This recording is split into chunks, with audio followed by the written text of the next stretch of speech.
don't think he had anything to do with his mom and dad being unheard from.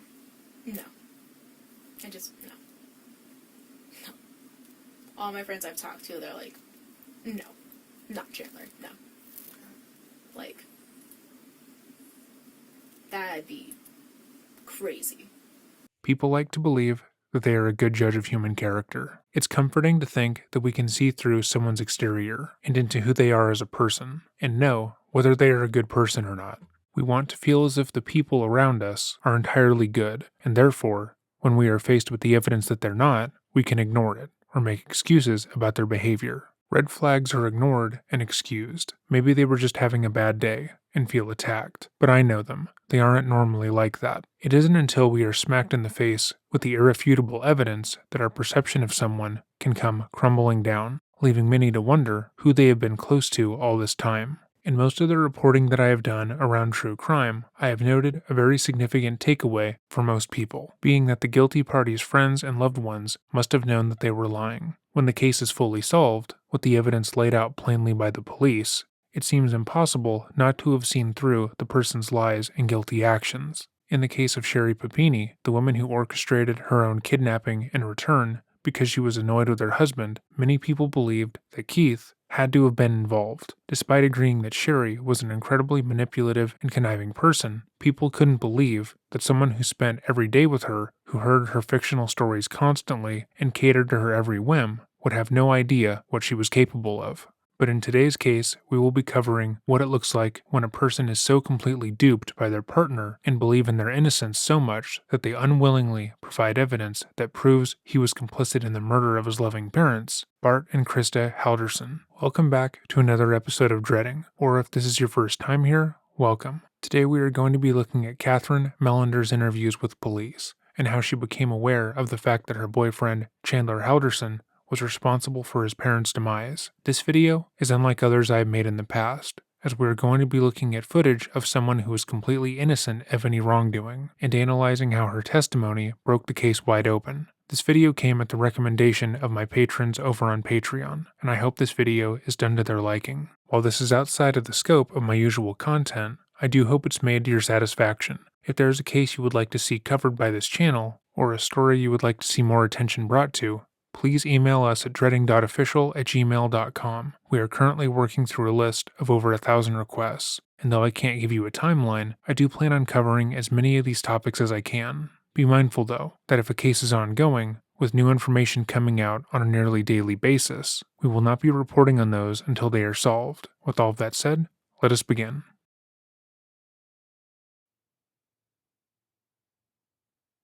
If you are already aware of the details in this case, I have left timestamps in the description box below of where Kat's interviews begin. If you were to ask Catherine Mellender about her boyfriend, Chandler Halderson, prior to July of 2021, she would have told you that he was a hardworking, albeit incredibly unlucky person. He was the type of person to check the weather, see nothing but bright skies, only to be stuck in a sudden downpour the moment he went outside. For nearly the entirety of their relationship, he had gotten opportunities, then had them immediately taken away from him for reasons outside of his control. Take, for example, his education. After high school, Chandler moved out to go to college. He had moved in with some friends, but after 1 year, he was forced to move back with his family for reasons beyond his control. Despite that small setback, he didn't let that get him down. Instead, he got a remote job working at the insurance firm American Family, and continued to go to school at a local community college. He was working while earning a degree, and on the weekends had time to volunteer with the police search and rescue scuba team in the area. He had helped in the recovery of multiple bodies,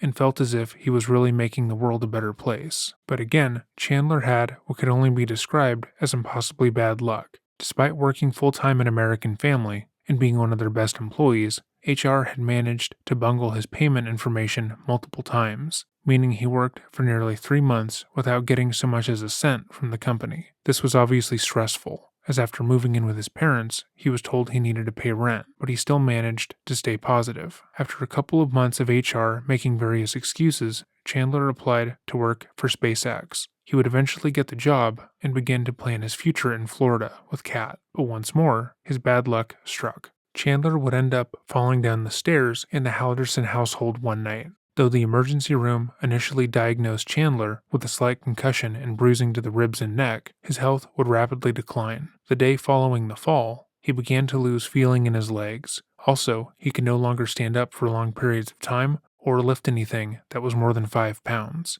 Upon further consultation, Chandler would report that he had a brain aneurysm and a brain bleed, and it was likely that he would become paralyzed from the nerve and spinal cord damage, and that he would eventually be fitted with a colostomy bag. Because of this fall, he lost everything. He was fired from SpaceX after they found a plethora of errors in his work after his fall. He could no longer focus on school because it caused his head to hurt, and his job at American Family was close to letting him go. He was frustrated and depressed, but more than anything, he was upset with his parents, Bart and Krista Halderson, who were treating him like garbage. Chandler had told his girlfriend repeatedly how his parents didn't like her, and how they didn't want anything to do with her. They mostly thought she was just generally bad for him. He would claim that, for weeks on end, his parents had forbade him to see her, and how they were insisting that she was a bad influence, despite her doing her best to be a good partner for him. That is likely how Kat would have described Chandler. However, it's important to note that absolutely none of what I just said is accurate.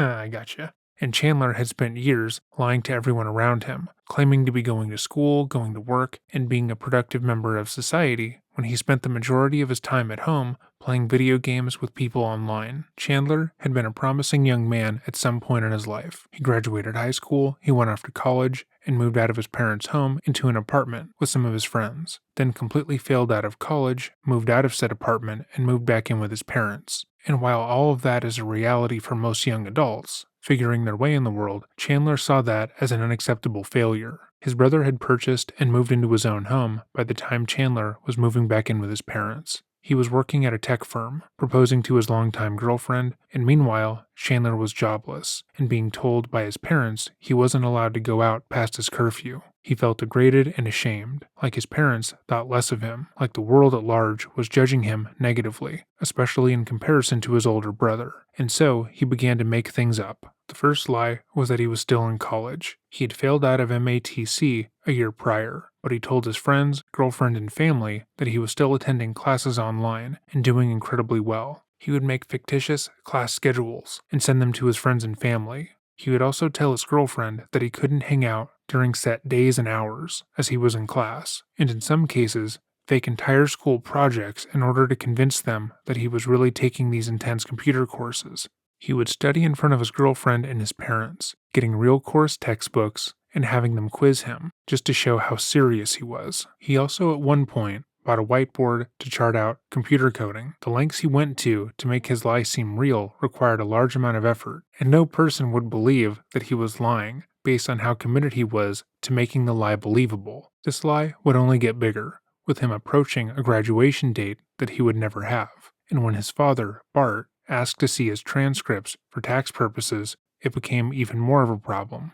At this point, Chandler could have told his father that he had lied, and that he didn't have the transcripts because he stopped going to classes after the first year, but he was aware that admitting to this lie would mean that he would have to admit to the extreme lengths he went to pretend his lie was real, and admitting to taking money from his family that was meant for his schooling and using it for other purchases. The shame he associated with being honest felt like an obstacle he wouldn't be able to overcome, so instead, he deepened his lies. To explain why he had no transcripts to give his father, Chandler made an email account for his college supervisor named Daniel Spythe. From this account, Chandler, as Spythe, sent emails to his personal email account, asking how he could help, and letting him know that they are rebuilding their entire system, and that's why he is having technical issues.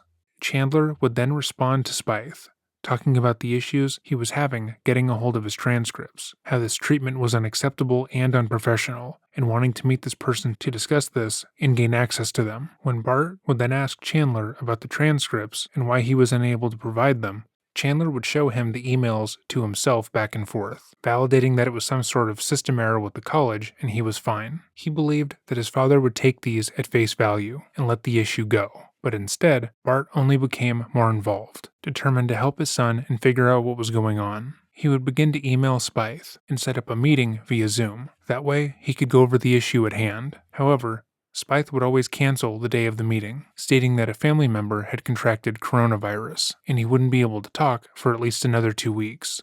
This didn't make a lot of sense to Bart, and he rightfully called out the fake counselor for dodging the meeting. He called him unprofessional and lazy, and stated that he would be going into the college admissions office himself to take care of the issue. In order to stop his dad from continuing to press the issue and get himself more time, he bought a burner phone and gave the number to Bart, claiming that it was Spythe's office line. They were able to talk on the phone, with Chandler answering all of his father's questions, and stating they wouldn't be able to meet in person due to COVID. At the end of the call, Bart sent an email to his wife, stating that Spythe sounded a lot like Chandler. Chandler realized he was losing control of the situation fast, and his father had grown tired of talking to Spythe. So he created another character who worked at the college admissions office, this one named Alyssa Brandt, or Brandt, with a T, as Chandler would misspell her name in the emails he sent. Chandler began emailing his father as Alyssa and Spythe, telling him that they want to work everything out with him, but because of the pandemic, a lot of things were in disarray,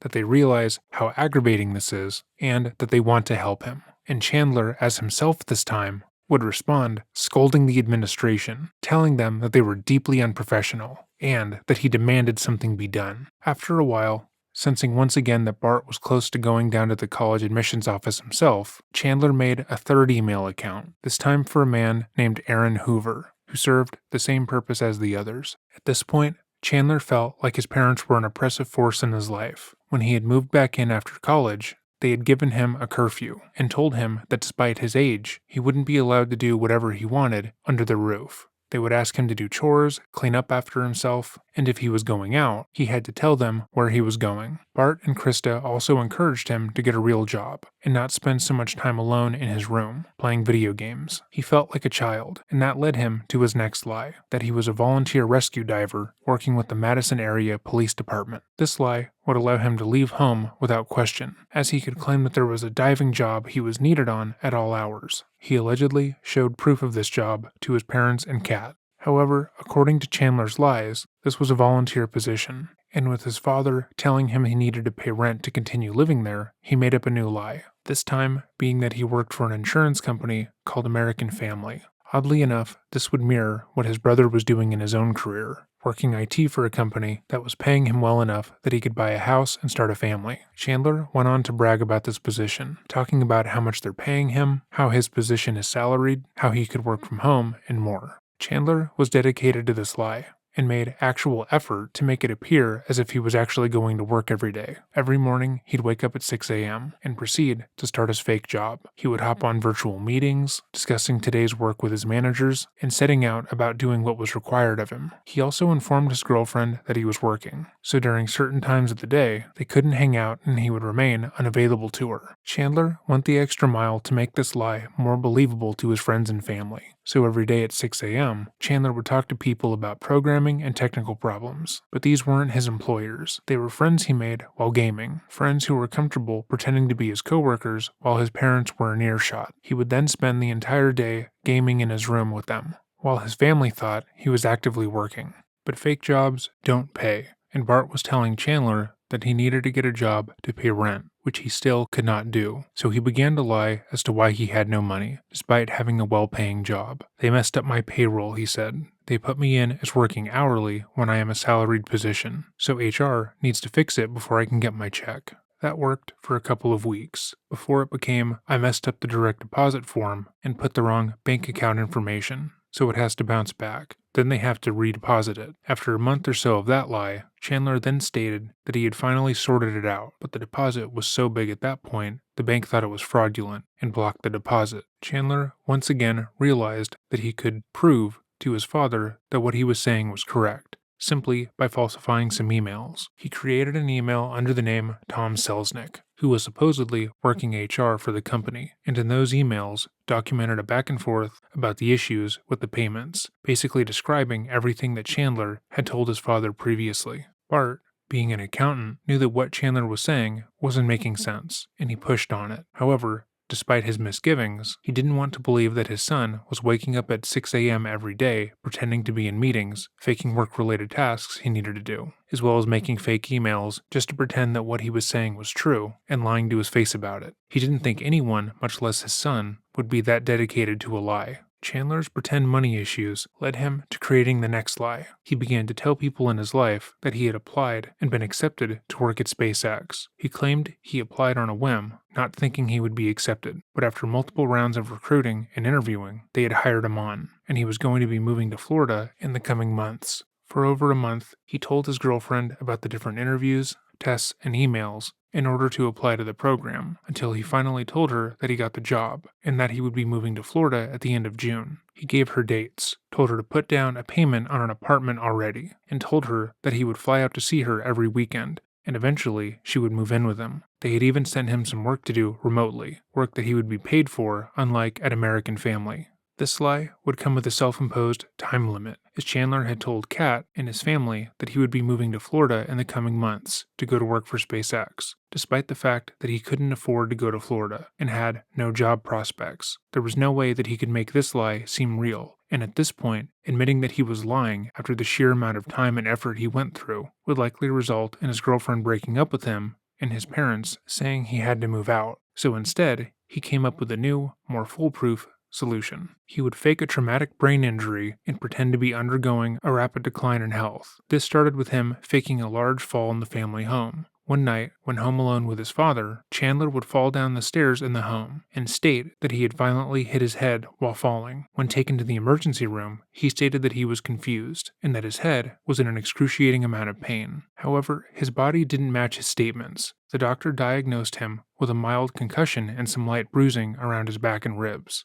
Wasn't significant enough to warrant an emergency room visit, with the doctor recommending taking ibuprofen for the pain, but Chandler insisted that he, at the very least, be given a neck brace, despite having no neck injuries. After coming home from the emergency room, Chandler began to go into rapid decline. He claimed he was sensitive to light and had his mother close all the blinds in the room he was in, as even a sliver of sunlight would cause massive migraines. According to the emails Bart would send to friends, it seemed that Krista would go from room to room ahead of Chandler, shutting all the blinds and making sure the room was perfect for her son. He stated that he couldn't walk upstairs anymore, and had his mother set up a makeshift bedroom for him in the family room, pushing couches together to make a large bed. He claimed that he was losing feeling in some of his limbs, and on multiple occasions, usually when talking to his father about school or work, he would go limp and pretend to completely black out. Because of this injury, he would state that SpaceX and American Family had fired him, and he was now completely unable to work. He had also claimed that he could no longer focus in school, and likely would be unable to graduate, which he hoped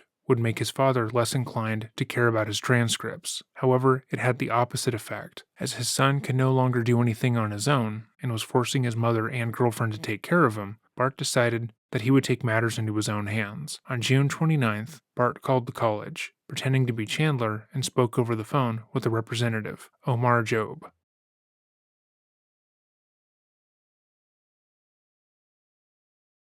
The call completely shattered the illusion that Chandler had spent over a year creating. His father now knew that he hadn't gone to any classes, and he wasn't working in coding, and everything he had done regarding school had been a lie. To say Bart was upset would be putting it mildly. He hadn't asked his son for that much. Had Chandler stated he wanted to take a gap year, his parents likely wouldn't have minded, but the sheer lengths he had gone to just to lie seemed ridiculous. He texted his son, letting him know that he had spoken with a representative of the college and had set up a campus meeting for them on July 1st at 3 p.m. But by that time, he would be dead. On July 1st at 2:10 p.m., Bart texted his son that he was ready to drive him to school for their meeting, but shortly after coming home, Chandler would shoot his father multiple times in the back. It's unknown how many times Bart was shot, or how quickly he died. We only know that he was shot and died sometime after 3 p.m. After he had killed his father, Chandler texted his mother, who was at work, stating that Bart's phone had died,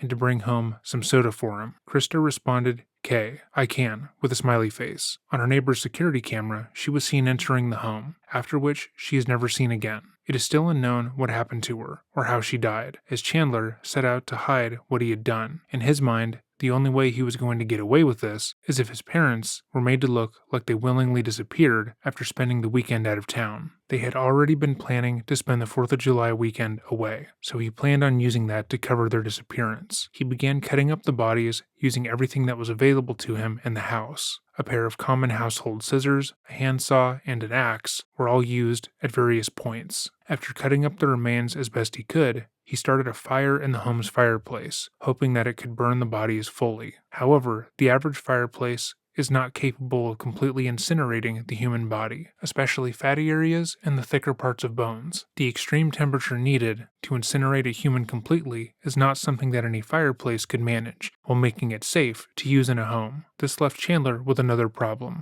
a problem he tried to solve using Google. Chandler looked up how to make fires stronger, and found that by introducing more oxygen into the fire, it would burn faster. This was a method used in crematoriums, and machines specifically engineered to do just this, but Chandler thought he could replicate it easily in the home. He got a box fan from somewhere in the house, and pointed it towards the fireplace that was burning the heads of his mother and father, and the fire quickly outgrew the fireplace, breaking open one of the glass panels, and causing the paint over the panels to bubble up and burst. The slight explosion resulted in Chandler's big toe being cut by the hot glass, at which point he decided that burning his parents wasn't working. The explosion was also caught on the security footage from a neighbor who happened to have their cameras facing the house that night. After bandaging his toe, stopping the fire, and cleaning up the glass, Chandler started coming up with a new plan. He seemed to realize that what he was doing wasn't working at all, and that completely destroying the remains of his family in the fireplace was a bad idea, but he still had the remains of his parents to deal with. In order to give himself a bit more time, Chandler drove himself to the Quick Mart near his house and got a couple pounds of ice so that he could place the remains of his parents in the basement freezer until he was able to think of a better plan. He cleaned up the home,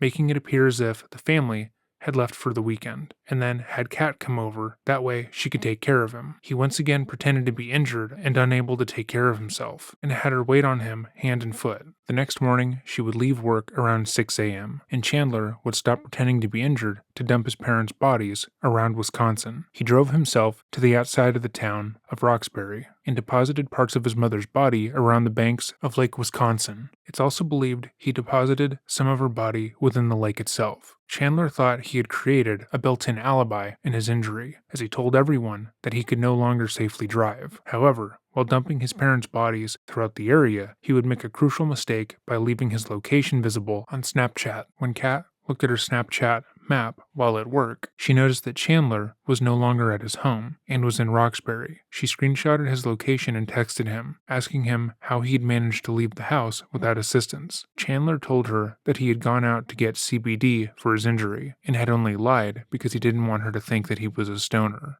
Days later, Chandler would dump the rest of his parents' body parts at Kat's mother's girlfriend's property. He had shown up to the property completely unannounced and asked to use the pool for physical therapy for his mobility issues. They agreed, finding the whole scenario a bit weird, but thought Chandler was a nice kid going through a hard time. Instead of going to the pool, however, Chandler disappeared in the cluster of trees on the property, unloading something from the back of his car for nearly an hour and a half. Most of his father's dismembered body parts would later be discovered there. Chandler had spent a good amount of time that weekend with Kat and her family, and believed he had set up a good alibi for himself. However, 7 days after killing both of his parents, the police would find portions of Bart's body on Kat's mother's girlfriend's property, and they would be brought in for questioning.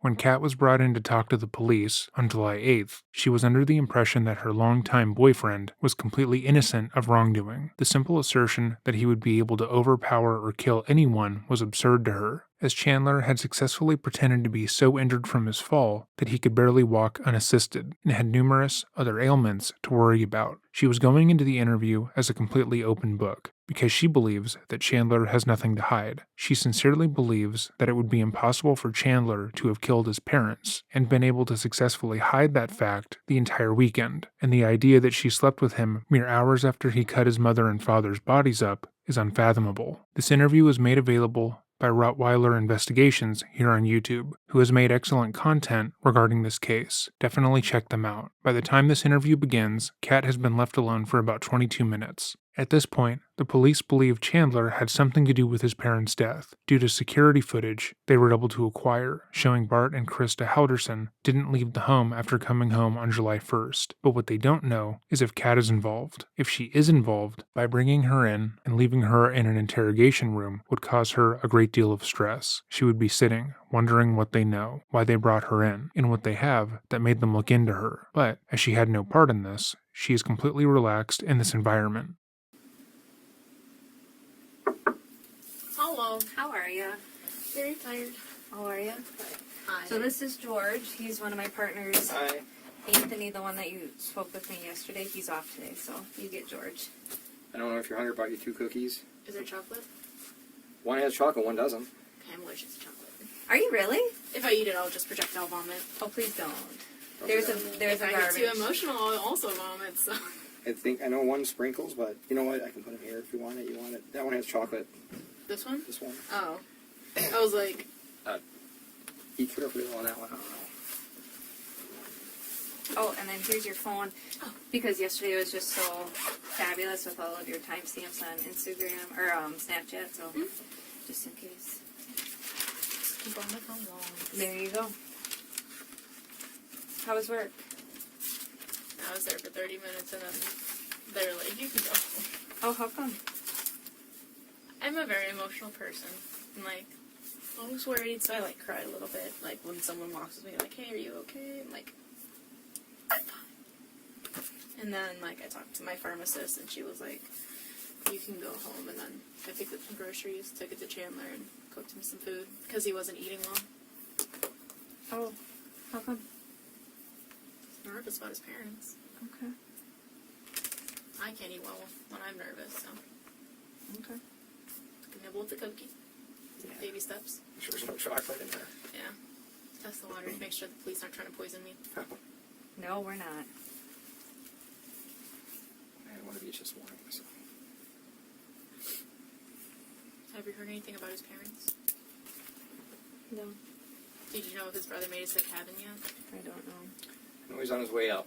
Yeah, Mitch, he called me when I was in the car. Okay. Oh, were you guys going up there? No, in the car of, like, Lisa's car. Oh, Yeah, because they were hoping they could make sure the garage door, like, to get into the house was unlocked so people can be with the dog. Because they thought just Chandler would come down here if they needed, so I was there to watch the dogs, too. What time is he supposed to get to the cabin, you know? He left around, like, little after 2, I believe, and I think it's around a 4-hour drive. okay. 5 or 6. Yeah. He didn't want you guys to go with, or... Oh, the dogs. Yeah, the dogs. And his fiance was going with him, so... I think my mom has the same shoes. Clothes? Yeah, they're super comfy. I have a pair for when I went to the pharmacy for too long. Yeah, they're nice. Well, yesterday I was wearing my tennis shoes, and then I was like, these are actually more comfy, so...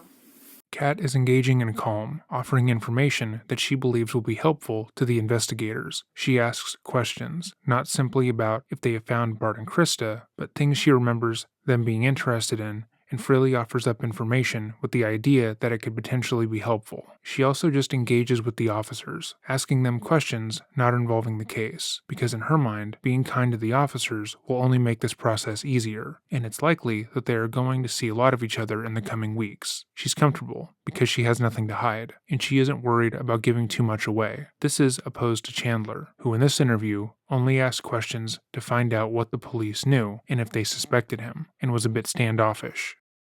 I just don't know what today will bring, so... Alright. So, some of it is going to be repeat. I just want to make sure that I'm really understanding everything. So, again, give me your timeline from Thursday. Thursday I worked. That's when Chandler told me, I think it was Thursday, that his parents were going up to the cabin with some friends, so he was going to be at the house with the dogs by himself all weekend. Went to sleep, woke up, got ready for work, went to work. We planned that I was going to go over there and spend the night, just hang out with him and the dogs, because, you know, there's fireworks, and Rizzo's very scared of dogs, and so, dogs. Fireworks, yeah.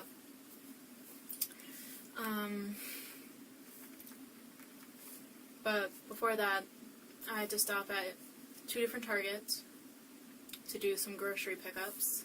And this was Friday? Yeah. I stopped at Hilldale, my apartment. Then I went to... Remember what time you stopped at Hilldale? Got off at 5, it's maybe about a 20-minute drive from there, so maybe like 5:20. 5:30, Yeah. depending on traffic and stuff. Yeah. Mm-hmm. Not a please. It's too early.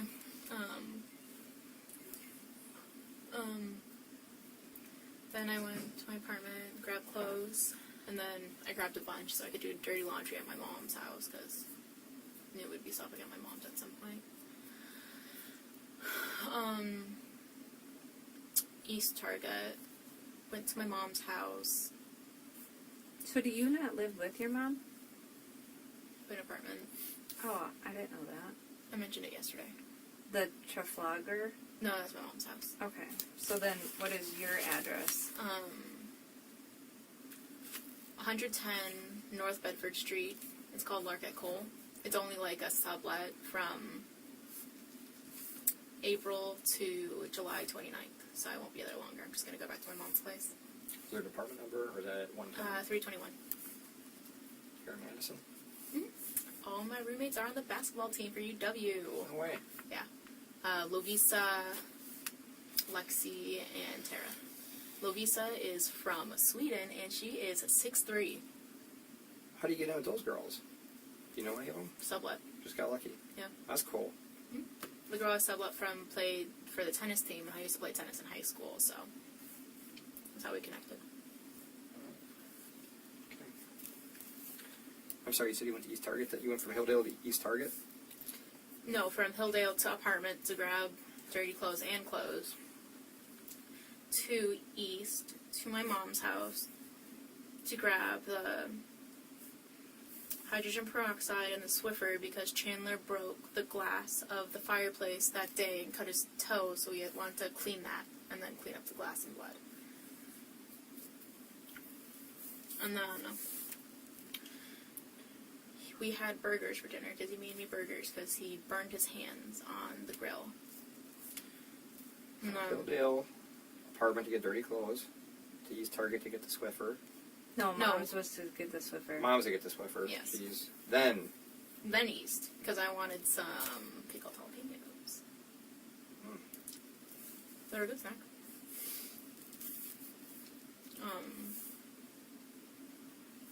So then to Chandler's. And then I was there, and then I left in the morning because he wanted to do chores, and then I know around what time I was home. Took a picture. Do you know what the chores were? Like, what does that mean? Chores, like, his family usually gives him housework, like, you know the grass outside the front of his house? He usually has to take that to the dump. Probably make sure all the remaining glass is up, you know, do his laundry. Do you know, did he go to the dump? I think he said he went, but it was closed. Oh. Or that they were just closed. I don't know if he drove all the way there. And then... timestamp, sorry. So on your Snapchat, do you manually enter your location, or is it just through your... Whenever you open Snapchat, it has your location. Okay. Yeah, unless you turn it off. Okay. And so on Saturday, I was with my dog at 8:53 a.m. So did you see the fireplace? Hmm? What did it look like? Like, broken. It was like one pane, I think, on the left side.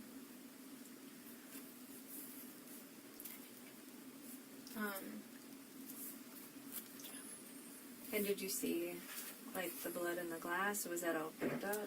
It was pretty much all picked up, except like a little bit of glass was still there. Honestly, I didn't see like a lot of blood, but probably because It was only a cut on his big toe. Okay. Nasty to look at. And the blood was by the fireplace, I assume? The blood was by the fireplace? I think so. I didn't, like, see it, you know? Oh, you didn't see the blood? No. Oh, okay.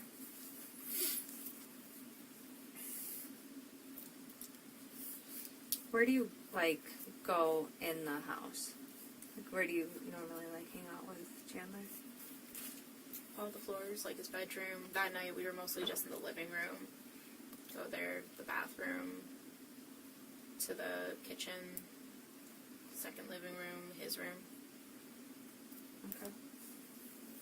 Like, I just don't go in his parents' room or the spare bedroom.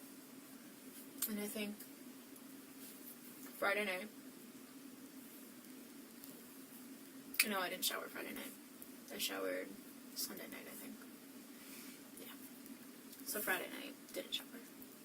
Slept in the couches. So we could be with the dogs. Woke up, went to my mom's house to be with my dogs, and because they had to do the chores. Came over around, like, lunch-ish time, like noon, I believe. 11 noon time.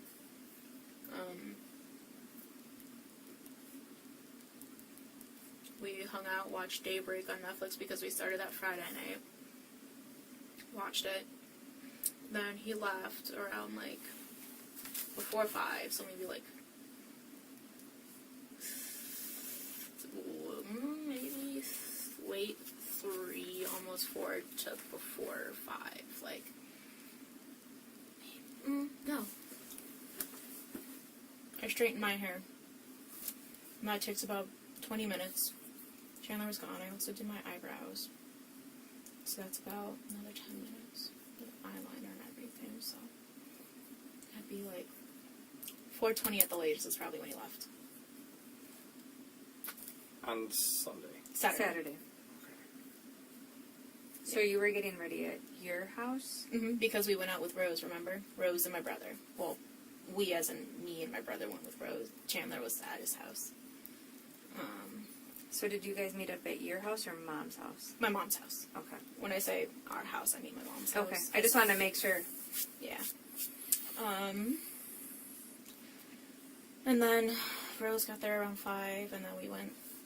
It's not really, like, relevant to the story, but, like, we went, got Sencha downtown, walked up to the restaurant on the square that was closed, so we walked down to Ian's, went from Ian's to the fireworks show. I have the picture of my ticket. I'm trying to remember the name of it. Kat's memory and recollection is extremely fluid, but not rehearsed. She is willing to pull up evidence on her phone whenever necessary, and she offers details and corrections whenever they come up. She shows that she is recollecting in real time and hasn't rehearsed any of her story. Oh, was that the one at, The Isthmus? Bree Yes, Stevens? the Isthmus. The Foods Lights at the Isthmus. Big ticket. How was it?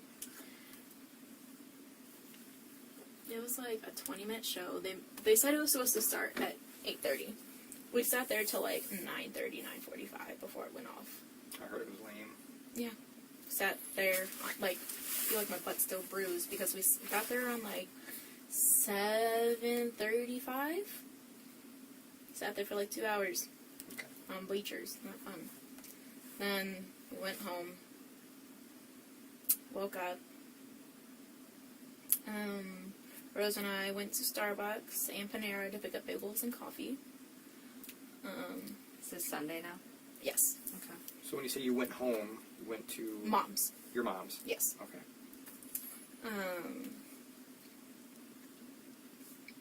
And you slept there? Yes. Okay. Starbucks and coffee. Where are you guys driving? Oh, so in the morning for like Starbucks or like the fireworks show? The whole shebang. So, okay. So Friday, what were you driving? Friday, my red Subaru, which is under my mom's name, Dulce Melander. You know the plates? VER. I don't know the numbers. Okay. I know it's VER. But if you look inside, you can see dog toys on the, like, windshield thing for my dogs, but... so that, and then when It was like going downtown to get sencha. It was my brother's car, which is a Mazda black. I don't know his plate numbers. And then when we went to get Starbucks, and then the Panera, my Subaru again. Red Subaru Forester 2012.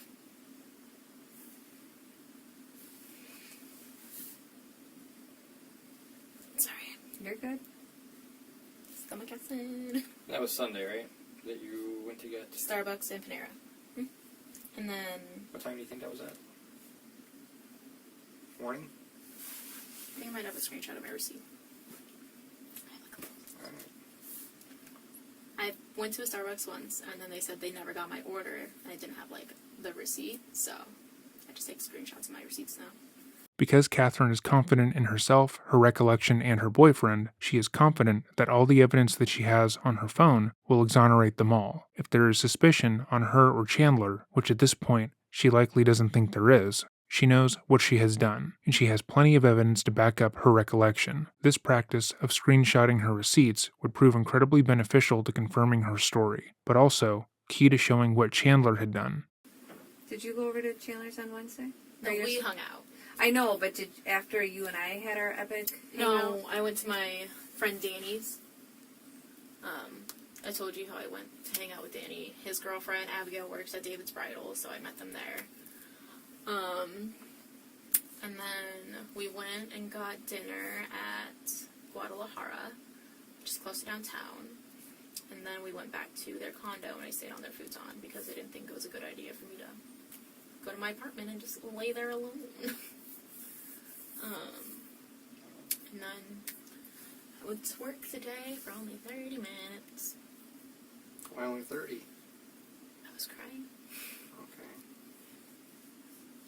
Can I I'm ask an what you- emotional person. Can I ask what you're crying about? My boyfriend's parents are missing. Like, I think it's more concerning if I wasn't concerned. I'm a very emotional person. Like, I cry enough for both of us is, like, what I like to say. Sure. Like, it's like, I hang out with the family often, you know. There's parents. They're important. Like, I hang out with them. We play Mario Kart. His mom makes the Toad sound every time she selects Toad. No, Yoshi. The Yoshi sound. That's Yeah. exactly how she does it.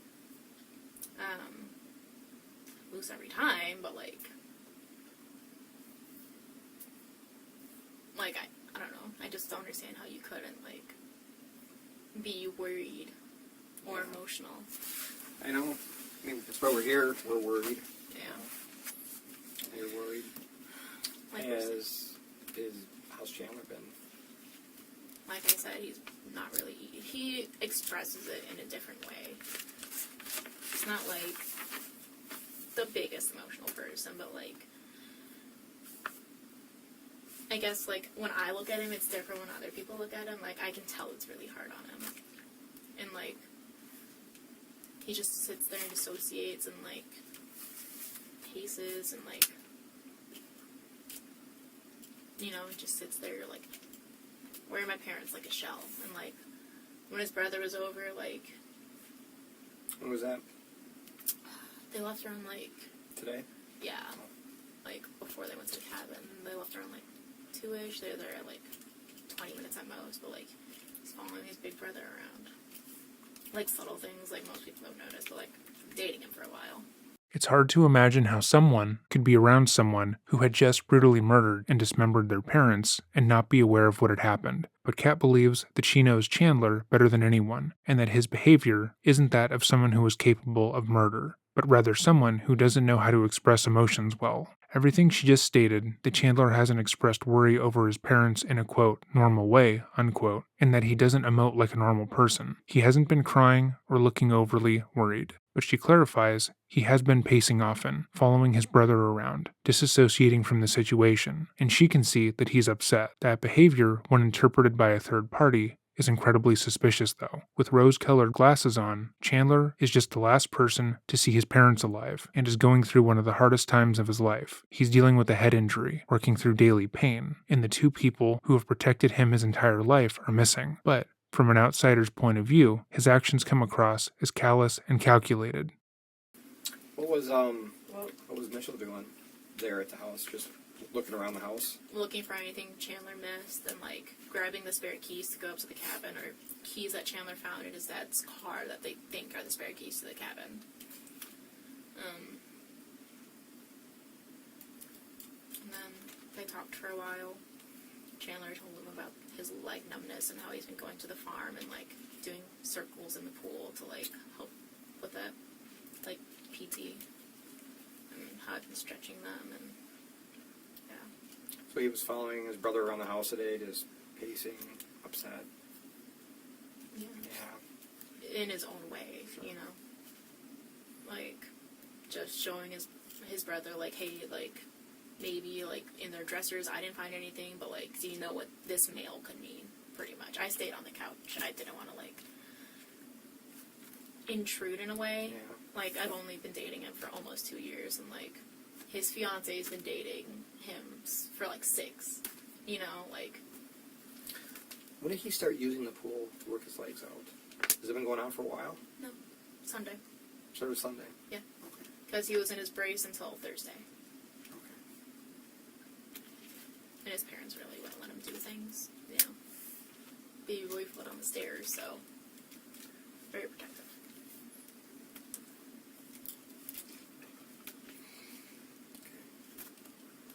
Sorry, I think you were going to ask something. No, I think you did already, so. Hydrate or dihydrate. That's what I hear. So his brother's there today. He leaves. To go to the cabin. Yeah, what does Chandler want to do? Does he want to stay in Madison? Does he want to go up to the cabin and help his brother? What's he thinking? I asked him that when I was on the couch. I was like, why didn't we go up to the cabin? Because, like, his fiance and him were going. He's like, well, I can't drive. I'm like, well, I could have drove. He's like, yeah, you could have. He's like, but I don't know if they need me in Madison for questions, which clearly you guys did. And, like, and I also need to be with the dogs. And he's like, and you need to be with the dogs because, you know. Chandler likely didn't go to the cabin because, as he mentioned himself, cell service is spotty there, and he was repeatedly Googling the following items. Body found, Wisconsin. Woman's body found in Wisconsin. Wisconsin, dismembered body found. Dead body found in Wisconsin. Body found in Milwaukee River 2021. Bart and Krista. They have a harder time with Caitlin because she's not around them as much. So. That was his reasoning. And then before Mitch came, I cooked him pork chops and, like, Brussels sprouts. Okay. And then after that, before Mitch came, we showered. And then Mitch came, and then he left. And then I think he went to his neighbors to see if they had, like, any, like, a Ring camera, and if there's, like, footage that might have caught the car, and they said they already handed it over to the police when he came back, and I was in the backyard playing Frisbee with the dogs. And then we went inside and watched New Girl. Okay. And then he saw the police outside. He said, hey, I'm going to go talk to them to ask if I can still get my mail in the mail, because I guess there was, like, a ticket saying no mail or something like that. I don't know if it's, like, a police thing, but... I don't know anything about that. No, we don't have that. That's weird. Okay. How was he when he came back from the neighbor's house after checking for the ring? He was like, I don't know, I guess a little relieved that they had a camera and they already handed it over to the police. Okay. Like, he's really concerned about his parents. He was not relieved. Again, Kat wants to believe the best in her partner, and believes that he is genuinely worried about what happened to his parents. From the Ring doorbell footage of him talking with the neighbors, he was incredibly anxious that they had already given their footage to the police without seeing him first. This was the footage that conclusively disproved his story about his parents leaving the morning of July 2nd, and showed that after they came home July 1st, they were killed. He was so nervous that the neighbor would go on to state that he felt like the boy was involved by his reaction alone. Like, you know, every son's like, oh, my parents annoy me, but like, there's parents. Like, they do dinners all the time together. Like, every holiday, they're doing a dinner. Father's Day, Mother's Day, they're all together.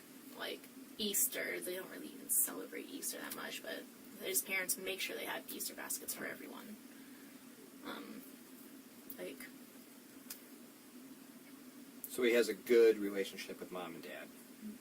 Like, he's introverted and, like, doesn't want to hang out with his parents. He'd rather video game on his computer. Sure. When we play board games, he's, like, more reserved, you know? Like, not, like, shouting out jokes, but, like, he, you know, has one-liners in there. Sure. As they call them. Yeah, like, he fishes in his backyard with his dad. That's why, one of the reasons why they bought the house, so they could fish in the backyard. Okay. It's a good relationship, no problems that you know of between the three of them? I mean, he owed them money, but he paid them back. I told you that already. And that's why I was let over during the weekend. But other than that, that's like the only time I've really seen the big problem with them, I guess. So what did Chandler? So Chandler said you said he called you Thursday to let you know, like, hey, my parents are going to the cabin. I'm going to be home alone with the dogs. I think he snapped me that, and then like we FaceTimed later. Okay. He snapped you that? You know, like Snapchat. Yep. No, I get it. I just Whoa, don't. not I'm that not. old. I'm not a snapper. But I don't know. What time did he snap you that? Hmm? What time did he snap you that? Do you remember? Ish? Guesstimate? After 5. No. I was off work last week. I know 5 I closed. I was room temp shipping. Okay. all right. Yeah. So before you said that the dogs are more comfortable with you than Mitch's fiance, Caitlin, just because you're around more. Yeah, I'm there almost all the time. Like, Okay. I hang out with him and his parents, like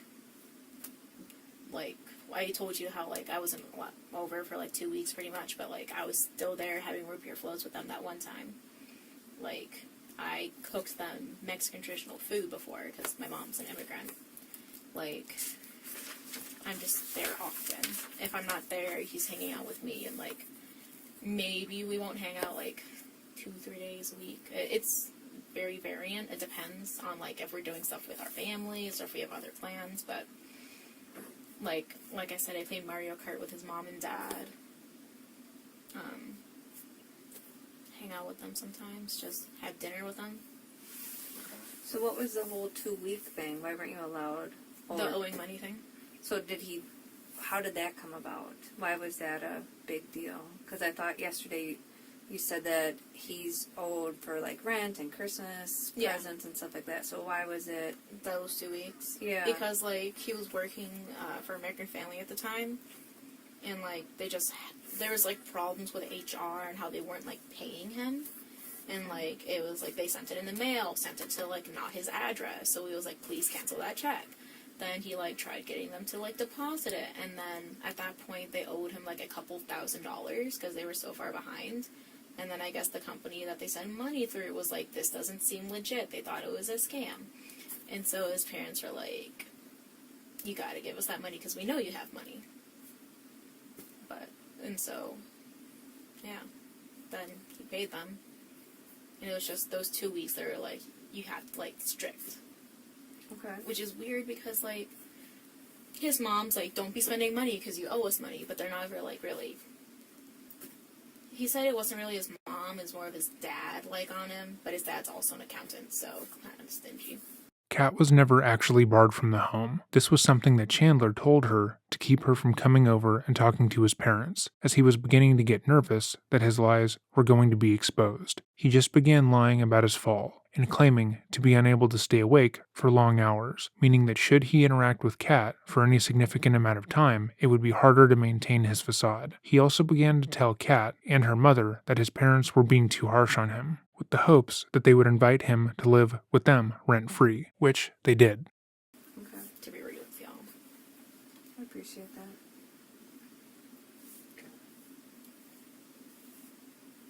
So for the 2 weeks, was that when he hurt his back when he fell? Yeah, it pretty much started, like, right after he fell. Because, like, they can just say, Cat can't come over. It was a part of, like, the recovery and, like, hey, pay us back. Like, because he fell down the stairs, hit his head twice, bruised his ribs, had to wear, like, a neck brace. They were obviously concerned and didn't want him doing a lot. So, I think his dad was, I don't know if he drove him to the hospital or, called an ambulance. I think I have a picture of them together there. Oh, sorry, my brother's calling me.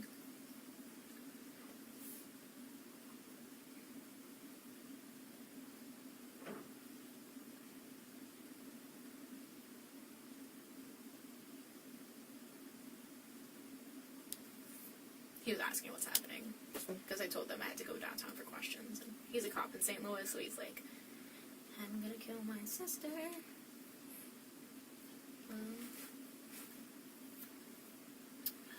Miss Halderson, because she was texting me about it that day.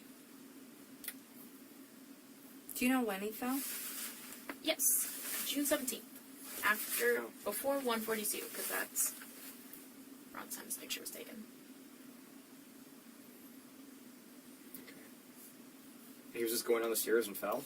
He was on the phone with his boss, who was telling him to hurry up to his computer, so he was running down the wooden stairs with socks. Ah, Yeah. classic. Yeah. Yeah. Okay. And so, here he is in all his glory.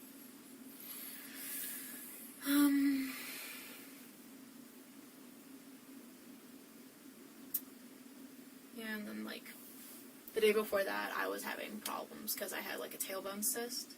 And so Wednesday, I was over at the house, and he was taking care of me. Okay.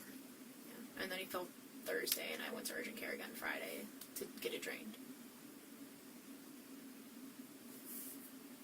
Don't recommend it. No, it sounds horrible. Yeah. Painful. Mm-hmm. I could barely walk. Even lay down. And that was... Which Thursday was that? So the 17th is a Thursday, so the 18th she got her cyst drained. Yes. I have a calendar. And then the 16th is the Wednesday. I went to urgent care, and he was taking care of me.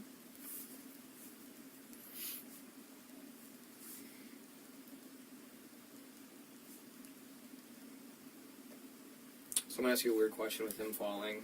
He probably was going to the computer, but any kind of violence in the house? No. His dad was downstairs at his computer. He was telling me about, like, hearing Chandler fall. He was like, that's not my computer. It didn't sound bad. And then, like, I got up to, like, check after a while, and, like, he was on the floor. And I was like, okay, Mr. Halderson. Sure. Yeah. It doesn't sound bad because it wasn't. Again, Chandler hadn't actually hurt himself in any meaningful way, but Kat regurgitates his lies, uncritically, because she has no reason to suspect that he has had any part in this. He spent most of the weekend with her, and given how his injury has affected his strength and ability, there is no way he would have been able to hurt anyone, much less his parents. He hasn't said anything about it afterwards, like, hey, I didn't just slip on my socks, I actually... No. Chandler's clumsy. Okay. It is not the first time he has fallen. He needs, like, a life alert with Okay. button things. Yeah. Okay. I've seen one of his many falls. He really likes his socks. Okay. Socks and long sleeves. Yeah. It's really weird. It's a good type of weird. With his 11.5 shoes. Yeah, with the flippers from swimming.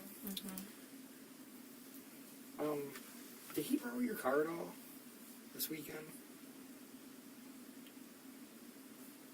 Not that I recall. He just drove his dad's car, which is also a Subaru. I think it's a Crosstrek.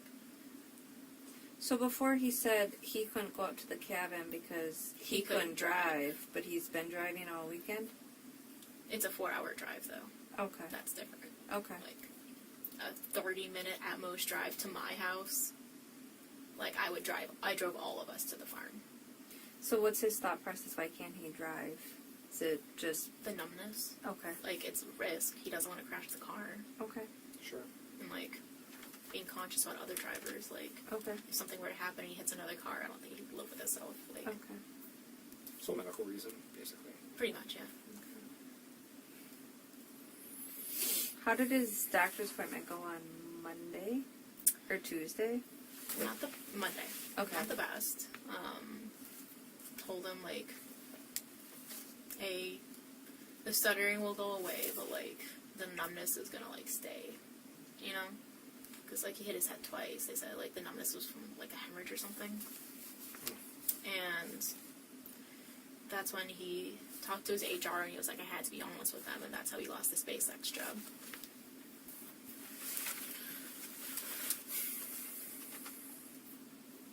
May I go pee? Yeah. Yeah. Okay. Should I leave my phone? You can do whatever you need to. You know where the bathroom is, right? Down the hall? Right, Oh, sure. like, right there. So, let's go back to pre-fall. Pre-fall. Pre-fall. So, how was Chandler's demeanor before the fall versus now? I mean, upbeat, you know, excited to be working for SpaceX. Like, super. Like, Mitch he found out he had diabetes. Like, he went to the emergency room, like, the Friday before Chandler fell and I got my tailbone. And, like, his blood sugar was, like, dangerously high, you know? And then, like, they released him from the hospital that Sunday. And so, like, he was worried about that, because, like, you know, his brother could have died. Got diagnosed with diabetes super late. So, really worried around that time and stressed. And, like, you know, being Chandler, I don't think a person has a set emotion every day. Just, you know, gaming. He does this thing where, like, he screen shares his video game with me while I go to sleep. So I can go to sleep easier. And he just, like, explains the game and talks it out and, like, just to help me fall asleep. What game? Tarkov. Escape from Tarkov. I have no idea what that is. It's a computer game. Okay. So that was going fine. Like, weekend before, his friend drove up from Kansas to visit him.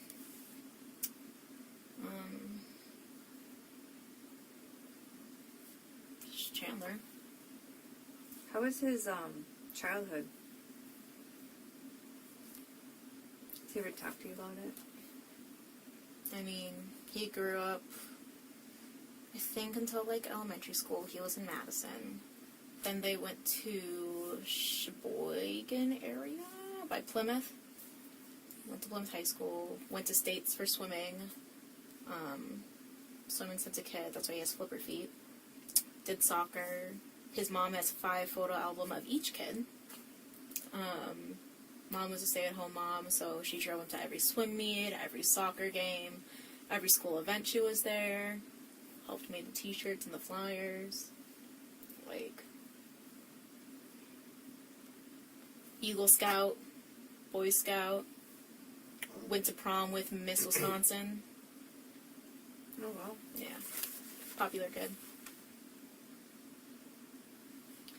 Any hunting that you know of? Or, I think he did hunting, like maybe Boy Scouts. okay. He was a lifeguard. He was a Boy Scout, like, leader, camp leader. He would play taps at funerals on his, whatever that... Bugle? Trumpet? Trumpet? Maybe. I think so. Is that the one with the buttons?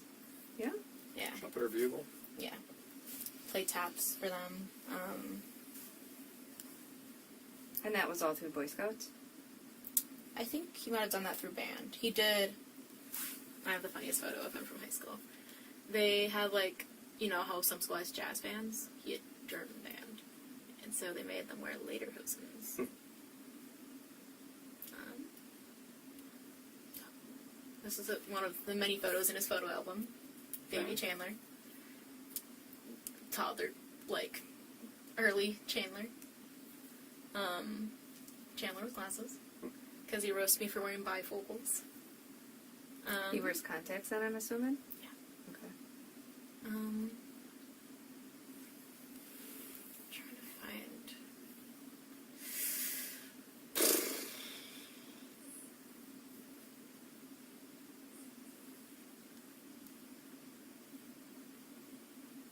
It's really funny and I really want to find it. Oh, here it is. Call this Lederhosen Chandler. Nice. And then this is him at one of his swim meets.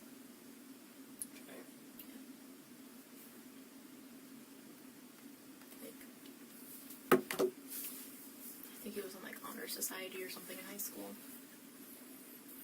Very active.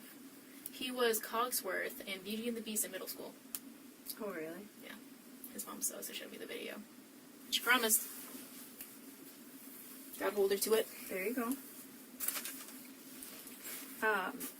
Did he ever talk about, like, how he was punished? Did he get a lot of timeouts, spankings?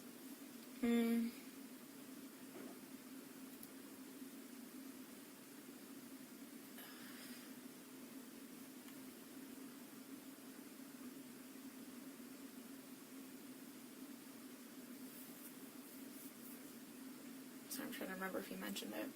You're fine. I think, like, maybe he would just study at the table and his dad would help and he'd, like, get yelled at if he got too many wrong or something like that.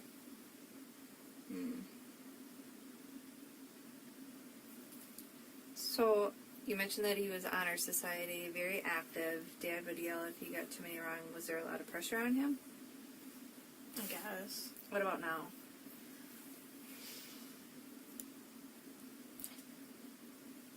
I think it's, like, normal parent pressure. Like, they just want him to be the best person he can be. Okay. You Yeah. don't see anything, like, abnormal. Like, he's not like, Jesus, my parents do. I mean, his dad yells at McDonald's drive-thru workers a lot. And, like, whenever his mom gets home, she always wants to know about his day. How's your day going, Chandler? Goes, sits in his room on his bed, like, while he's doing something. I was like, I'm home. Like, he'll cook them dinner often, because he's a really good cook. He cooks for me, too. Like... Just not grilling. Just not good at grilling. No.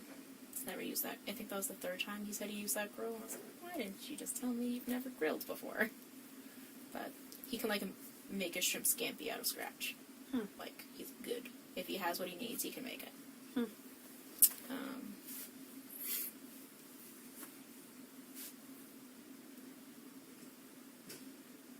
I guess they're on him for, like, you gotta help us with housework, you gotta do chores, but he, like, lives with them, so, Fair.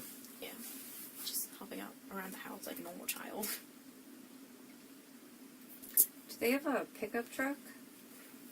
Pickup truck? Well, you mentioned earlier that he would do chores like going to the dump. But Oh, they what put would- that in the Volkswagen or his dad's Forester. It's not, it might be a cross truck, Okay. but They just put what they need in the cars that they have. They don't have a trailer or anything. no. Okay.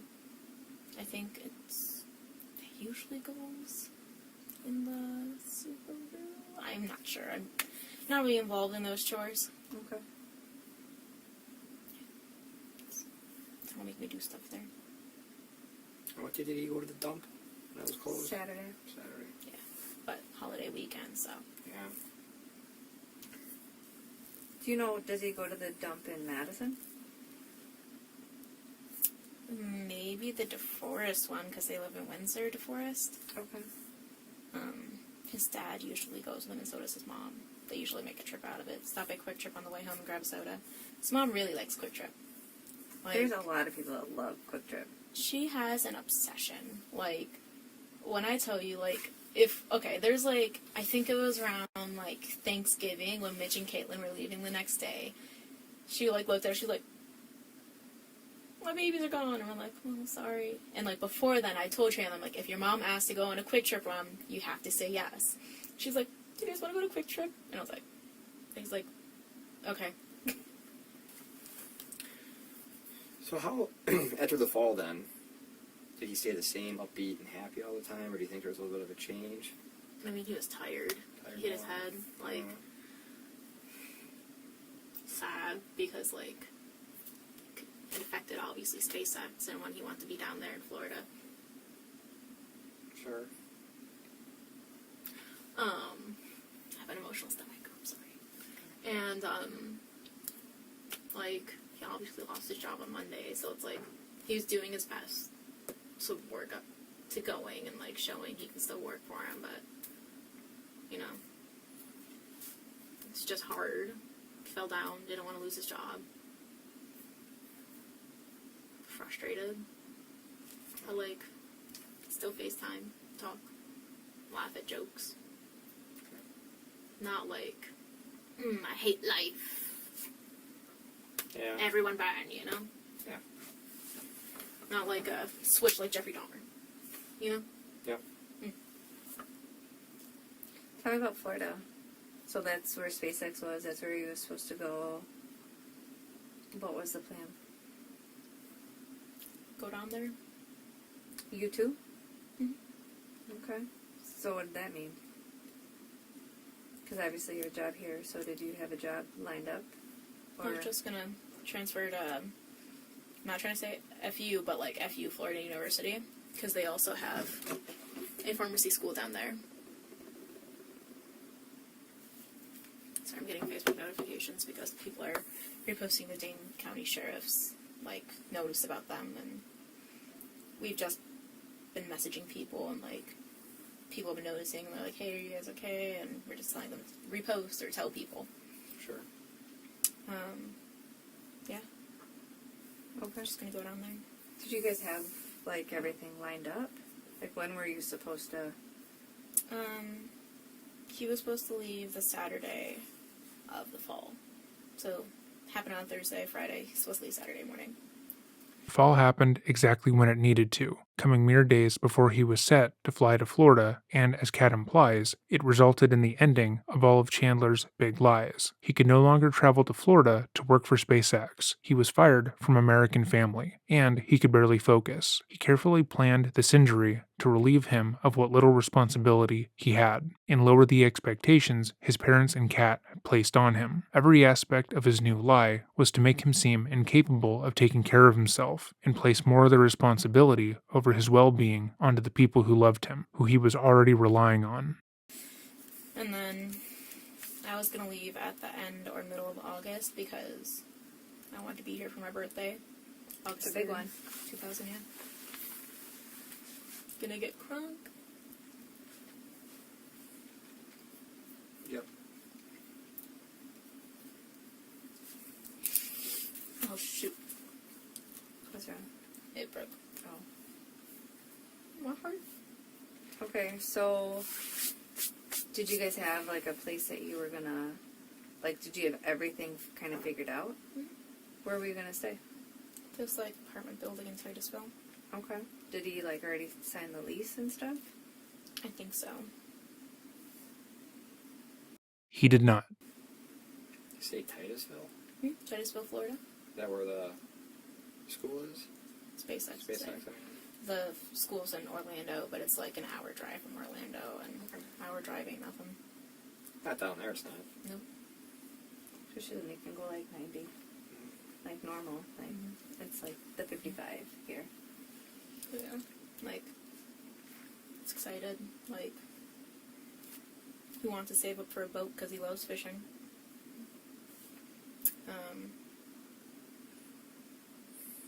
Want to get a year pass at Disney.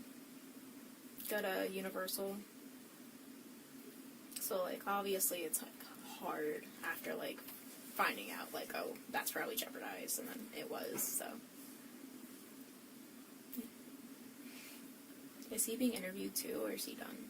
Honestly, I'm with you, so I don't know. You have my attention. So there you go. I love attention. There you go. Didn't even have time to change my fuzzy socks. Ah, it's alright. They just look cozy. My feet are sweating. You can take your shoes off. If they don't It's stink. not If gonna they be stink, good. It's not going to be good for the room. Alright, but then we'll just leave them on. I appreciate that.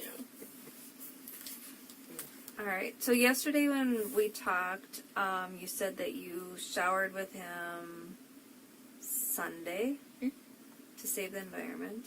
Save the environment. Was there any other day that you showered together? Today, save the environment. Okay. We wash each other's hair, you know? Okay, so you showered Sunday I can tell. and today, which is Thursday. Yeah.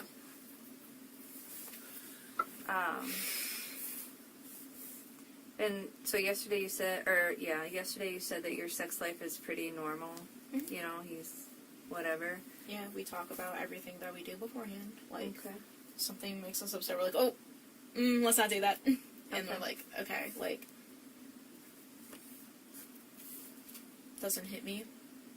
Like, if I was like, slap me, he would like be like, Okay. like, that's something he's not comfortable with. Okay. Super personal. Have you guys had sex this weekend?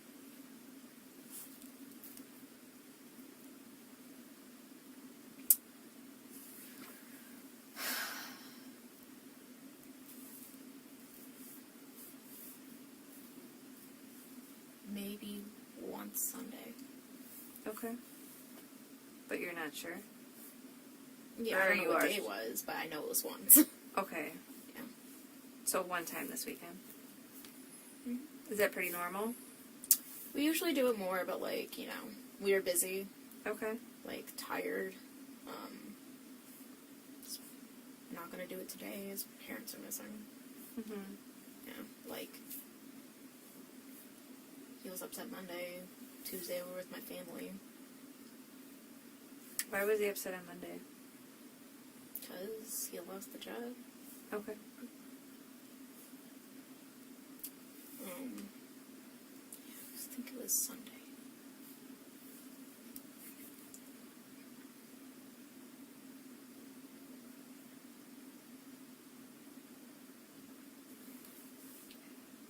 And Friday. And Friday. And Friday? Yeah.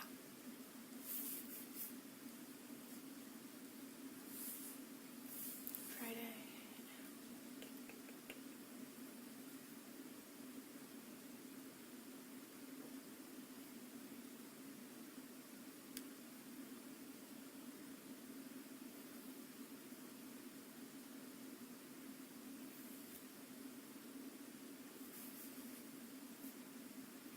I don't think it was Sunday, it was probably just Friday.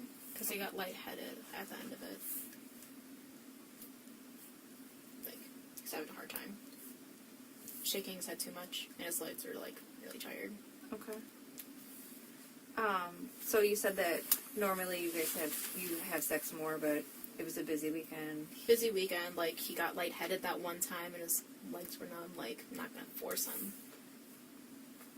I'm Okay. like, Are you guys normally, like, what is your normal sex life, I guess? Are you pretty, like, every time you see each other? yeah, like, Okay. within reason, if we're, like, hanging out with our families, obviously not gonna go sneak off, like, Alright. but usually every time we hang out, maybe once or twice. Okay. And then, what was the sex like on Friday? Is it normal? Normal, other than him being, like, you know, pass outy and leg tingly. As we already established, Chandler wasn't injured. His exhaustion likely occurred because he had stayed up all night after brutally murdering his parents, as well as cutting up their bodies and attempting to burn their remains. How was Chandler this weekend? Was he sleeping and eating and? Like, he ate well up until Sunday, because, like, you know, just emotional Monday, but, like, I made him eat, and then, like, didn't eat all Tuesday because he was worried, except the wings we got him. And I made sure he took leftovers with him so we could have something to eat. He said he had a peanut butter fold over yesterday, and like his Dan and Mary bought him like a pizza so he could eat, but he's really worried. He's having a hard time eating. You don't think he had anything to do with his mom and dad being unheard from? No. No.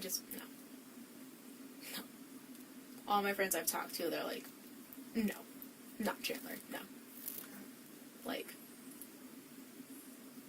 that'd be crazy. So, were you on the phone with Chandler and heard him yelling about being treated like a prisoner at his house? I think so, yeah. Okay, tell me more about that. When he wasn't allowed to leave. And that was after the fall, right? When he was recovery / payback 2 weeks for the money that he owes them. Yeah, that sounds familiar. What day was that? But he's still talking about being a prisoner? I don't know. You know, like recently? Just sounds familiar. Is that something that he normally complained about? Yeah, like, he's only allowed to leave when his parents let him leave. Like, their house, their rules. Like, if they wanted him home, they'd be like, no, you can't go. You know? But, kind of more dramatic type thing. Chandler felt as if it wasn't fair that his parents didn't treat him like an adult. He would often complain that he was a prisoner in his own home and that no one in the house respected him. He wanted to be treated like an adult without having to actually act like one. His father told him that he would treat him like an adult if and when he paid them rent, but made sure that Chandler knew that the reason he wasn't being treated like an adult was because he wasn't acting like it. In an email Bart sent to a friend, he stated that Chandler wanted things both ways. He didn't want to pay rent because he was their son, and they should simply let him stay there because they love him. But he also didn't want to have a curfew because he is an adult and they should respect him. Okay. I know when, like, this is it's a fragile situation we're in because they're missing. You know, we want to talk good things, but was there some tension between Chandler and his parents? The money thing. I mean, if he feels like he's a prisoner, he's upset. Were they overly strict, do you think? It's like I said, whenever we're together, his parents would text him. Like, I think it's more of just like involved parent type thing. Like, they want to know what he's doing, where he's at, what's our plan is usually what they text. Like, what's your plan? Like, if they want him home, like, they won't let him leave. Like, you know? Okay. Are they like, they're having dinner? Are they overly strict? I mean, is there a conversation going on at the dinner table? Talk about our days. His mom's like, I can recreate. His mom's like, Chandler has news? And like, Chandler will be like, I have news? You know? Mm-hmm. And she's like, your job, you know? Like, joking over the dinner table, you know? And is his dad a strict father? I know a lot of dads are overly strict. Like, he's strict, but like, he still makes jokes, laughs with them. Like I said, fishes with them. The prisoner thing, I think he was just being dramatic. Like, what kid wouldn't call their parent a prisoner if they're, like, not allowed to leave often? Or, like, they want to go do something, their parents are like, no, you know? Yeah. Like, that's just my perspective. I'm not trying to be like, oh, no, Chandler would never. It's like, it just sounds like a normal kid thing to say to me. Like, I mean, his parents, like, because if it was up to us, we would hang out with each other every day. Seems clingy, but, like, we're each other's best friends. Like, I want to hang out with my best friends every day. But, like, his parents, you know, obviously want to spend family time with him, so, like, he wasn't allowed, so he'd be like, they won't let me leave, sorry, you know? The issue with this is that Chandler wasn't a kid, he was an adult who was actively taking advantage of his parents' love to get free housing and money. Bart and Krista loved their son and wanted him to continue to work for his goals. They gave him everything he needed to succeed, but all they asked in return is that he pay rent and respect their home, which he refused to do. Him calling himself a prisoner in their home was dramatic, and would be normal had he been a 15-year-old boy, but he was an adult who was actively lying and stealing from them. The second, and more pertinent issue, is that Chandler was never barred from seeing Kat. The scenario she is talking about is based on a falsehood. We are going to skip nearly 40 minutes of the conversation, as it has nothing to do with the case. However, again, if you would like to see all of the footage, it's all available on Rottweiler Investigations channel, linked below. Do they know when Chandler's going to be done? Yeah, I mean, I think they're done. Yeah. They, sounds like he's not quite as cooperative as you. Fair. And you Any know reason why? It's probably worried you guys are going to be like, Chandler did it. Okay. You know? I think that's everyone's fear. Yeah. Like, no one wants to be accused of killing their parents. I'm also, I think, just a very understanding person who will, you know, look for the best in everything. Okay. But, Yeah. Well, right now, because he's not being so cooperative or forthcoming, his parents are missing. It looks like they're going to take him into custody. are you serious? Mm-hmm.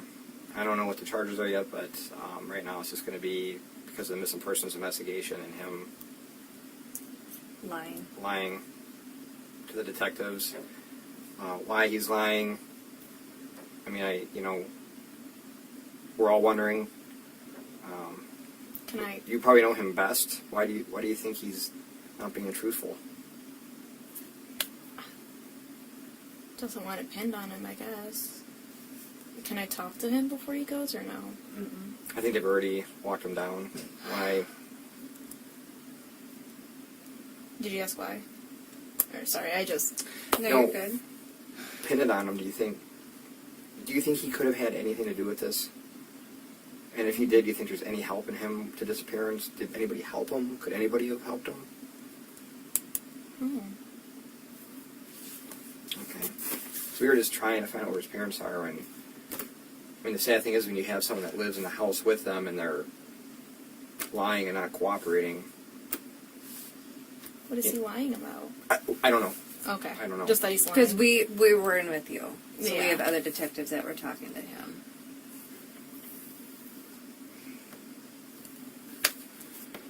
That's great. I mean, you've been super cooperative in trying to get your phone back.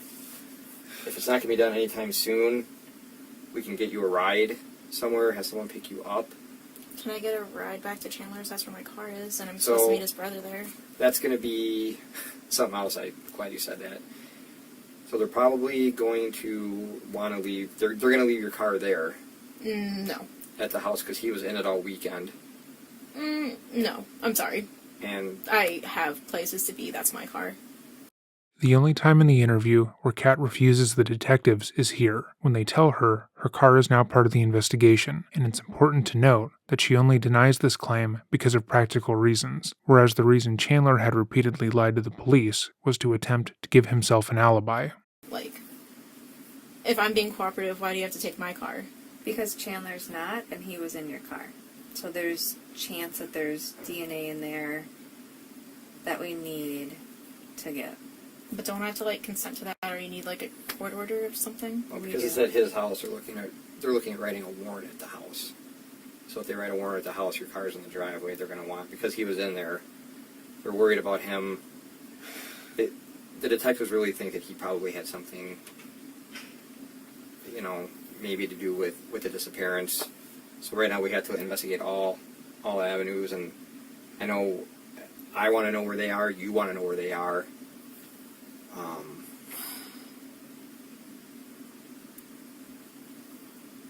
Can I at least grab my clothes from inside of there? Let me see what I can do. What do you have in there? Bags of clothes. Your dirty laundry? Yeah, Oh. some of it's clean, some of it's dirty. Do you know what's what? What's weird? I'd rather just have it all. And then my toiletries are in his house. I showered there. I have a bag of clothes inside. So we can't, everything in the house stays in the house. Just because it's a potential crime scene. So because we don't know what's going on, we have to very, very treat this like something happened. Like right now, it's kind of like it's like the game Hangman, you know, when you had to try to fill in the word. You know, we'll give you a few in the beginning. It's like, you know, we're trying to fill in the blanks. And to do that, generally it's a lot easier when everybody cooperates. Like, if everybody's as cooperative as you, we fill in the blanks right away, and we all move on with our day for the most part. Like, your phone, we're trying to get that done right away. Yeah, I know. Let me get you my keys. Oh, yeah, That makes it easier. it's locked, huh? I'm not happy about this. I know, Dad, We I'm understand. sorry. I have a lot of my underwear in that car. Well, I like having underwear. I don't know about you. It's Well, important. yeah, I like wearing underwear. Oh, can I have Want me my house key? what if I just take the car key only? Okay. I need the fob to drive. Yeah. Is this your house key? Yeah, the gold one. Let me take that off for you. Thank you.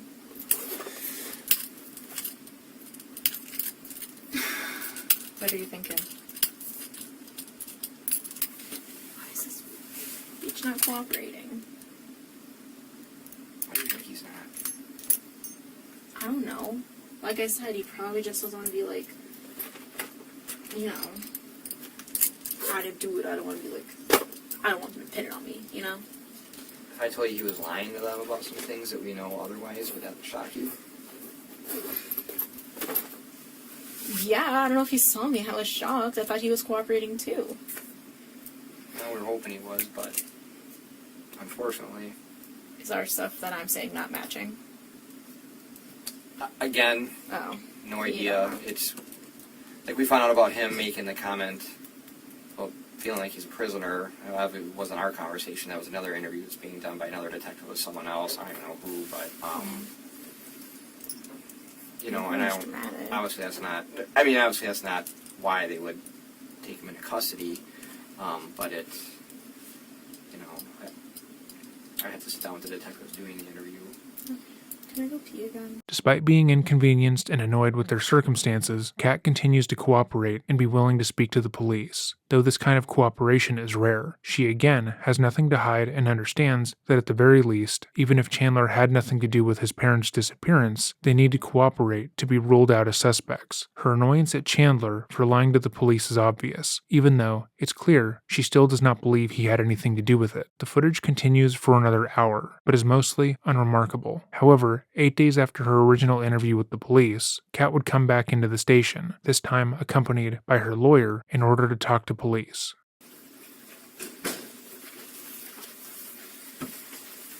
You know, there's no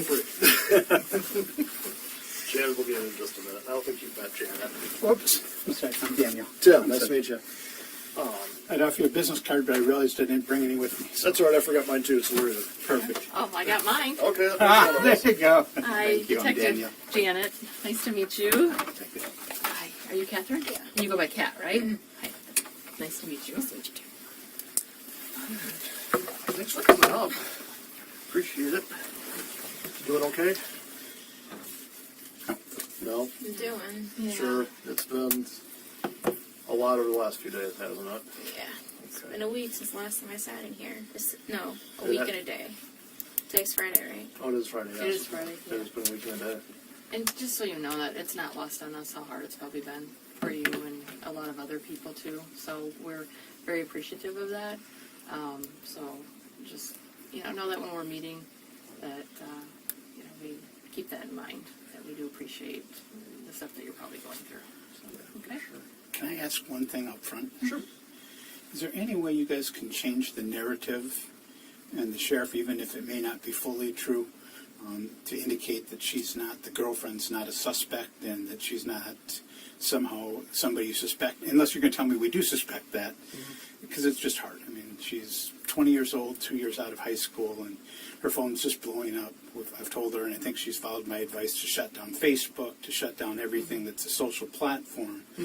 But she's getting all kinds of friends of, oh my gosh, I saw what happened with Chandler. What can I do to help you? Let me come talk to you. Let me come spend time with you, and those things. So, it got worse yesterday after the sheriff had the press conference, and the last question he took was, is the girlfriend somebody that you're pursuing? And, You didn't really answer the question. well, he kind of dodged the question, Yes, which I think, watched it. and that's what I'm saying. Is, just for her benefit, if the answer could be at this time she's not, I said, I don't even care if she, well, I do care if she is, but to answer that, but just not to leave that suspicion out there. Sure. We can look. I can look at that. I'll talk to our PIO and see if we Okay. can, moving forward, change our language up a little bit. Okay, I would appreciate that. I don't think that's unreasonable at all. So we can definitely make a note of that. And then the other, I think it was George, maybe it was Detective Shunk, said I should remind or see if we were any further on a timeline of returning her car, and if not of returning it, at least letting her get clothing and personal items out of it. If we have to sign for him to get him, but just to get her things out of the car. I think right now we have a lot of time sensitive things going on right now, so it is something that we are mindful that you clearly probably want your vehicle back, and we're trying the best we can to get what we can done. So I'm thinking, hopefully, I don't want to do a timeline, but probably in the next couple of days we'd have more information, or it could be returned. Okay. She's looking at moving out of her apartment. Her lease ends at the end of this month. Yeah, So- really quick. On the 29th. I have Okay. to be out before noon. Right. That's the sublet? Yeah. Okay. Well, in any event, if things change and for whatever reason we need to keep your vehicle longer, what are things you're looking to get out of there? Do you know? I have laundry in there. If I could just even get half my laundry. My mom has to keep buying me new clothes, which is not the best. Sure. Is it in a basket or something, or a bag? They're reusable bags. Okay. The clean ones should be folded, and some of them aren't because I just throw them in the bag. But my apartment keys, and then I have a badge for work, but I've been put on administrative leave, so I'm not able to access anything. But I'd rather just have it Okay. because I'd rather not lose that. I have to Yeah. pay for it out of I was pocket. gonna say it's just one more thing. Yeah, Yeah, for that makes $40. Yeah, $40 here and there adds up quickly. that's 38 McChickens. So poor college student thing.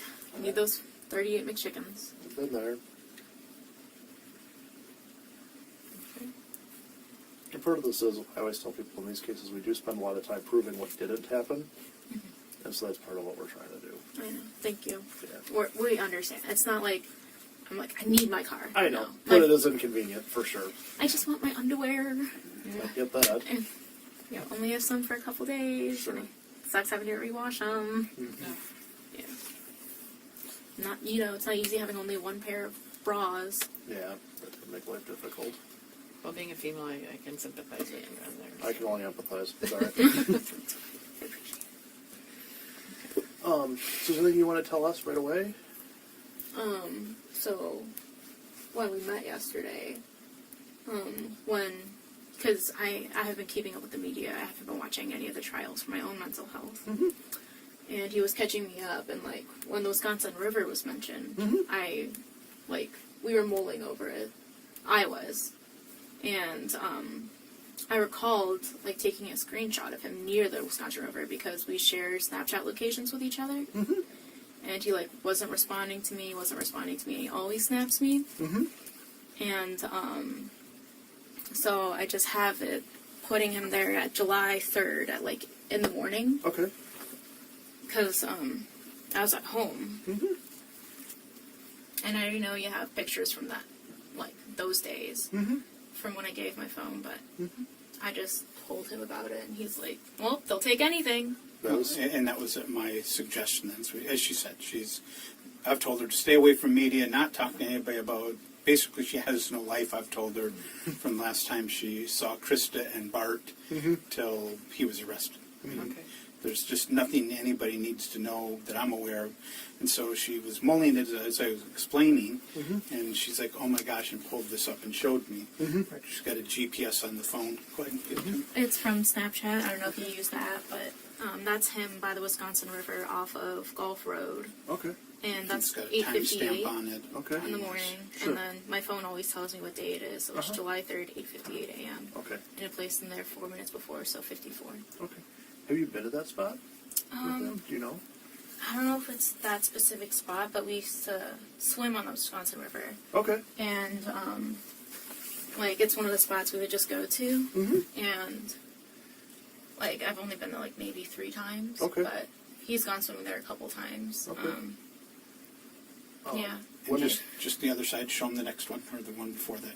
Oh, the It's one got a of me? date stamp showing her at her house, like 5 minutes around that time period when he was at that location.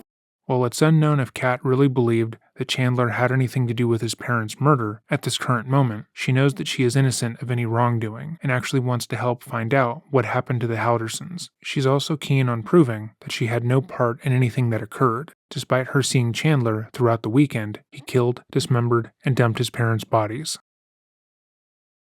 With Kat's help, the police were able to definitively prove that Chandler killed his parents on the night of July 1st. He was sentenced to life in prison without the possibility of parole. Again, for a deeper dive into the case, check out our original video on the subject, linked in the description box down below. To watch all of Kat's interviews with the police, as well as see her calls and texts with Chandler, go to Rottweiler Investigations, also linked below. If you enjoyed the video, please feel free to like and subscribe, and remember to stay safe.